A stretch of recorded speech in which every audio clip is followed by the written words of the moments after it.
And as kids head back to school, parents across the country are paying higher prices on school supplies. The Century Foundation says back-to-school costs are up 7.3% this year as a result of tariffs. The increases are impacting everything from clothing to backpacks to school lunches and more.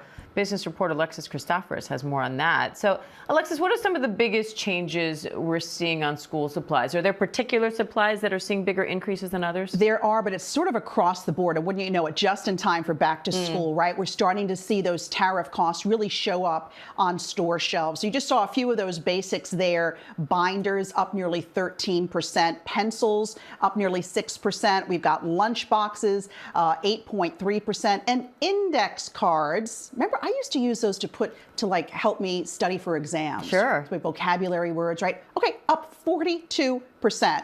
And the Century Foundation is saying that a lot of that is due to the tariffs. So what can parents do to try to save here? Is there any way to get around this?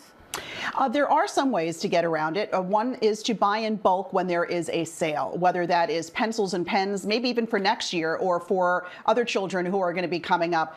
Speaking of bulk, when you make dinner, make extra. That's what I'm going to start doing because my daughter likes to bring lunch to school. That way you have leftovers and you're not scrambling every day going, oh, what's going to be for lunch? Generic brands are great. I actually saw some pencils for $1 versus the well-known brands for about $5. Also thrifting, you know, it could be a wonderful thing. There are little gems happening out there. So take the time to maybe thrift as well. And electronics, that's an area we're seeing the tariffs really hit. Laptops, iPads, things like that, because they do come from overseas. A large amount of them are imported, or at least the parts that go into them. Look at refurbished electronics. A lot of the big retailers sell them with warranties, so that's another good one. And also tax-free periods. They exist in certain states, usually through the month of August. Check to see if your state has a tax-free period on back-to-school shopping. Great tips. Business reporter Alexis Christoforous, thank you. You bet.